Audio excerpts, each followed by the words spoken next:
walked just like me, with a slight pigeon toe. When he lifted his hand to brush his hair, I saw a birthmark on his wrist, in the exact same spot as mine. His eyelashes had dust on them, his lips were chapped, and his shoes were scuffed at the toes, the soles peeling. His eyes were empty, nothing like a 10-year-old's. I covered my mouth to muffle a sob. He walked farther away, disappearing around a corner. I laid my head on the steering wheel and cried, for the little boy walking home alone. For the 10 years of my life that had been a lie. For the fool I'd been, living in someone else's script. Then I wiped my tears and started the car. At the law firm, I placed a USB drive in front of Mr. Thompson. It has backups of all the photos, the paternity test report, scanned copies of the hospital records, the perfume receipt, and information on Chloe Miller and Ethan Miller. I want a divorce. I want him to leave with nothing. I want custody of my child, and I want him to pay for what he's done. As I walked out of the law firm, I remembered Robert's words when he proposed 10 years ago. Laura, I'll give you a lifetime of stability. Turns out his lifetime was only 10 years. No, maybe not even that. I took out my phone and called the company's second largest shareholder, Mr. Peterson, an old colleague of my father. Robert had apparently forgotten, this company bore the Mitchell name. He'd become general manager only because I'd begged my father to give him a chance. I'd lifted him up, and I could just as easily tear him down. I liquidated all my assets that could be converted to cash. Every afternoon these days, I went to wait near Nisowa Primary School in the west. Once, it rained. He didn't have an umbrella, so he stood under the eaves of a small shop at the school gate for half an hour before running home in the rain. I sat in the car, watching as the rain blurred the windows. On Friday afternoon, I arrived early. When Ethan came out, I got out of the car and pretended to be a passerby. I accidentally dropped my folder in front of him. He froze for a moment, then bent down to pick it up. "Thank you, little guy. Where's your mom?" He shook his head. Mom's working overtime today. "How are you getting home?" By bus. I pulled an unopened bottle of mineral water from my bag and handed it to him. "Have some water." He hesitated, then took it and whispered, Thank you. I noticed he had a habit of pursing his lips when he spoke, just like me. His eyes were the same shape, too. He nodded, then shook his head. "Does your mom work overtime often?" Sometimes. "What about your dad?" He didn't answer, just stared at his shoes. The sneakers had peeling soles. I didn't ask more. I pulled 200 yuan from my wallet and stuffed it into his school bag. "Buy yourself a new pair of shoes." He stepped back. No, I can't take this. "It's a thank you for helping me pick up my folder." I tucked the money into the side pocket and walked away. After a few steps, I glanced back. He was staring at the money, looking confused. That night, I stood at Jack's bedroom door. He was playing with the new Lego set Robert had bought him, a limited edition space shuttle, expensive.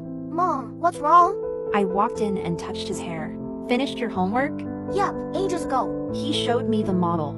Dad said if I get top 10 in the midterm exam, he'll take me to Disneyland. I forced a smile. "That's nice." As I turned to leave, my smile faded. Robert's double standards for the two boys felt like a knife twisting in my heart. My biological son was wearing peeling shoes and taking the bus alone, while this child had everything. 2 weeks later, Robert finally came home from his business trip. He dropped his suitcase and asked immediately, Where's Jack? Why is it so quiet? "I signed him up for tutoring, 2 hours a day." Why suddenly? He's only in 4th grade. I didn't answer. I could smell the perfume on him. He reached out to hug me, but I stepped aside. "Why do you smell like perfume? Who were you dining with?" He froze, then looked annoyed. Laura, are you being paranoid again? It's just from sitting next to a client at dinner. Can't you stop with this? I suddenly found it hilarious. How had I never seen through his terrible acting? I pulled an envelope from the coffee table drawer and slowly took out the photos. Robert's face darkened. He picked up one photo and threw it back on the table. You followed me? "Does it matter?" I smiled. "What matters is what would happen if these photos ended up with the board of directors. Or your clients." He collapsed onto the opposite sofa, covering his face with his hands. What do you want? I stared at him, my voice cold. "First, fire Chloe Miller. Promise never to see her again. Second, tell me what happened at the hospital 10 years ago." He stood up and raged. You're crazy. Just because of some photos. My voice turned icy. "Robert, don't forget this company is Mitchell property. You have everything because of me. I can give it to you, and I can take it all away." I almost softened until I remembered Ethan's peeling shoes, the way he'd waited alone in the rain. "For the sake of 10 years of marriage and the child, if you do what I ask, we can keep going." I turned and fetched a document from the bedroom, handing it to him. It was a pregnancy test report showing I was 5 weeks pregnant. Robert stared at the report, then looked up at me, shocked. You are pregnant. I nodded, placing my hand on my stomach. 5 weeks. The doctor says this one is stable. His expression shifted back and forth, his throat bobbing as he looked between me and the report. So, I continued. As long as you cut ties with Chloe, make her leave the company and our lives, I can let the past go. We still have Jack, and now this baby. Robert's gaze lingered on my stomach. There was obvious conflict in his eyes. I need to think. He said hoarsely, turning to the bedroom. That night, the light in his room stayed on until late. The next morning, I was drinking coffee when Robert walked out, dark circles under his eyes. I pushed a glass of water toward him. He took it silently, avoiding my gas. I've made up my mind, Laura. I don't need to hear it. I cut him off, pulling a divorce agreement from the folder and slamming it on the table. He looked furious. What are you doing? We're having another baby. I said coldly. I told you I was pregnant, and you needed an entire night to decide if you'd break up with her. He stood up. We have a child on the way. Don't you care about the baby? Or Jack? Baby. I laughed bitterly. Are you referring to the child I raised for 10 years who turns out to be yours and Chloe's?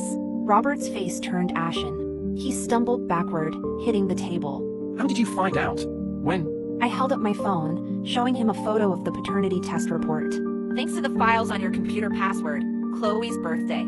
You've been using that for 10 years, haven't you? His breathing quickened, panic setting in. Let me explain. My voice was calm, laced with mockery. Explain how you swapped our babies at the hospital? Explain how you got Chloe hired at the company? Or explain how you and her laughed at me behind my back all these years? I took a step closer. The funniest part is those moments of guilt you'd sometimes show when looking at Jack. Were you feeling guilty for lying to me? Or for neglecting your own son? Ethan. Robert suddenly whispered, as if remembering something. Where is Ethan? He looked furious. It's too late. I said, opening the door. Your son, no, our son, is somewhere you'll never find him. Your and Chloe's son is still upstairs sleeping, unaware of the choice his father is facing. Robert rushed over and grabbed my arm, yelling. Laura, you can't do this. That's my child. I pulled away. You lost the right to be a father the day you swapped our babies. Now get out of my house. After closing the door, I heard him pounding on it, then the sound of a car driving away. I knew where he was going, to find Chloe, and the son he'd abandoned for 10 years. 3 days earlier, when the private detective had given me Chloe's file, I'd gone to see Ethan again. I told him the truth. He'd been surprisingly calm, his eyes, so like mine, holding a maturity beyond his years. I'd taken his hand and said, I'll take you away. We'll start over. He'd been silent for a long time, then nodded softly. We'd flown abroad the afternoon before, with my assistant accompanying him. There was a good school there, a house, new friends. Once I wrapped up things here, I joined my son.